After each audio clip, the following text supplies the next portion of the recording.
To get started on your Symmetry signature, you're going to want to go to Pixlr E. There are two different Pixlrs. Make sure that you are doing Pixlr E and not X. Pixlr will give you only 3 saves a day unless you log in. So when you sign up or log in, just use your TCAPS email. So sign up through Google, and then you should be able to save more than 3 times. We don't have a picture to start with, so we are going to create a new. And I would just recommend choosing the second one and clicking on Create. And then we can go up to Page Rotation, and that will give us a nice horizontal canvas to work on.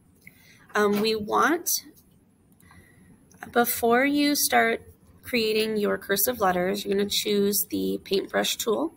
And when you click on this brush menu, you want to make sure that the softness and the step is all the way to the left. If we move it, then our brush will maybe be a little bit more transparent on the edges, and we don't want that.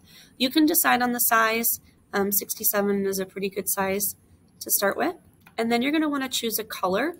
I would recommend that you don't choose black or white because it's a little bit harder to see on that transparent background. So I'm going to use purple, but if you wanted to change your color, you can start by moving down on the color picker and then selecting what you wanted to choose. I would not use like yellow or light orange either.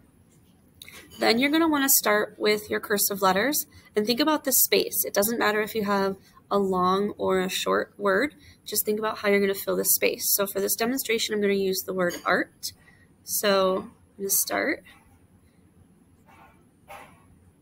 And if I'm satisfied, I could keep it. If I wanted to start over again, I can hit Control Z and step back a few, or you can also go up to Edit Undo. Redo is Control Y. So I'm pretty happy with that, so I'm going to use this. Now that we have our word, we are going to start doing the mirroring to create symmetry. So we're going to go up to Page, Smart Resize. The very first thing that I need to do is unlock the proportions. Make sure you do that first. And what we need right now is we're going to double the width. So we're going to take this number, 1920, and multiply it by 2. If you have a different number, all you have to do is multiply it by 2. 1920 multiplied by 2 is 3840.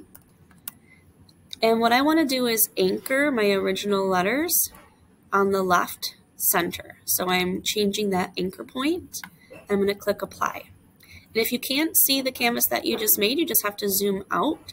You can zoom in and out here as well. And what I have here is a layer. This is a layer of my word. I'm going to grab my cursor or move tool. I can see that it has highlighted my word. I'm going to go up to Layer and duplicate that layer. Now I'm going to click and drag it, and notice that there are pink and green snap grid lines to help me know when it is centered. So I can see that the pink and the green are lined up. And I am going to go up to the top and I'm going to flip it horizontally. And now I have mirrored that word. Now these are layers, and we have 2 layers now, and we want to make it 1. So you're going to click on your 3 little dots, and you're going to see that merge down is an option. And now I have merged 2 layers into 1. And we're going to repeat the process that we just did for our height instead of our width. So back up to Page, Smart Resize. Again, always unlock the proportions first. We're doing size, not scale. This time we are doubling the height. So mine is 1080. 1080 times 2 is 2160. If you have a different number, just make sure you're doubling it. And I'm going to anchor on the top center so I have room below to mirror. Click Apply.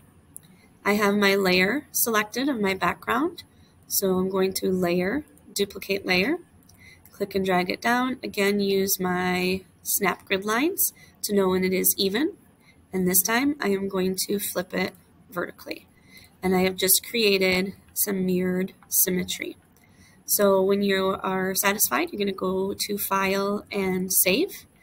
And I would suggest that you save it as a JPEG so you can see the white behind it. And this is going to save in your downloads or your drive, depending on where you choose. So I'm going to call this Art Signature, And if you're doing this more than one time, you might want to label it art signature 1, 2, and 3 so that you can keep track of them.